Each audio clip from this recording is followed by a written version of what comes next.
మాలిన వారైపు. నీ గొంతు దేవుని కొరకు వెతకలేదు, నీ కళ్ళు దేవుని కొరకు వెతకలేదు, నీ కాళ్ళు దేవుని కొరకు వెతకలేదు, నీ చేతులు దేవుని కొరకు వెతకలేదు. టోటల్ గా నీ శరీరం అంతా కూడా దేవుని కొరకు వెతకకుండా పనికి మాలిన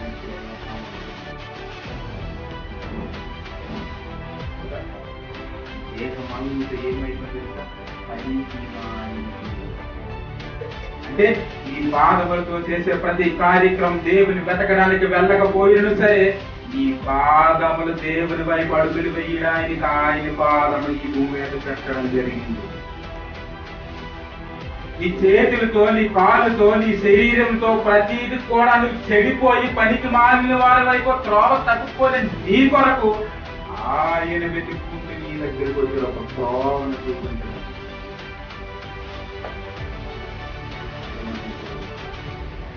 ఆయన మరణం దేవుని దీనికి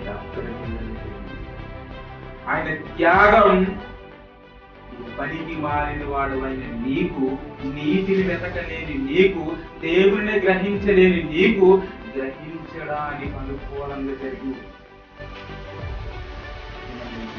మనం ఎప్పుడైనా దేవుని వెతకమా? మనం ఎప్పుడైనా దేవుని కొరకు పోరాటం చేశామా? మనం ఎప్పుడైనా దేవుడు ఉన్నాడు, పరలోకం ఉన్నాడు మనం అనుకున్నామా? ఆయన దయచేసి భూమి మీదకు వచ్చి వాక్య రూపంగా మన దగ్గరికి ఇదిగో ఇలా 60 పుస్తకాలకు మన దగ్గరికి తీసుకొని రాకపోతే నువ్వు నేను క్రైస్తవులు అయ్యేవాళ్ళమా? నువ్వు నేను క్రీస్తుని నమ్మేవారమా? మన కన్న తండ్రి పరలోకంలో ఉన్నాడు అనుకునేవారమా? మరణం తర్వాత జీవనికి వెళ్తాం అనుకునేవారమా?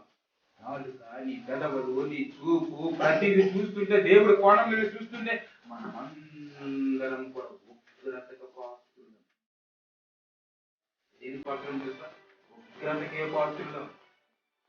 ఈ ఉగ్రతకు పాత్రులమైన మనం అందరం కూడా ఉగ్రత నుండి రక్షించడానికి ఆయన భూమి మీదకి వచ్చి మన కొరకు త్యాగం జరిగింది. ప్రియమైన దేవుని కళ్యాణం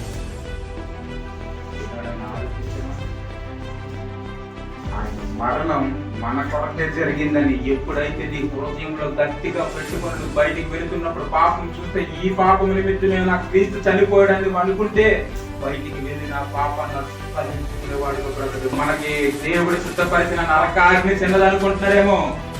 ఏమంటే చాలా పెద్దది. క్రీస్తే ఈ భూమి మీదకి వచ్చాడు.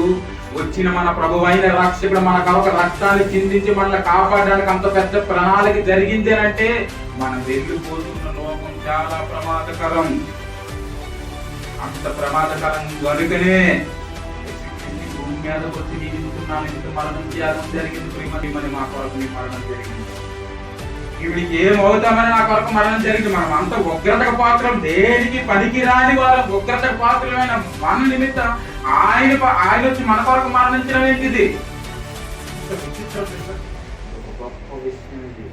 ఎంత గొప్ప విషయం అంటే చాలా గొప్ప విషయం. ఈ భూ ప్రపంచం మీద నీ లైఫ్ లో, నా లైఫ్ లో, మన జీవితంలో ప్రతి ఒక్కరి జీవితంలో మేలైన కార్యక్రమం ఏమైనా ఉంది అని అంటే మీరు హృదయాల్లో రాసుకోండి. మరణం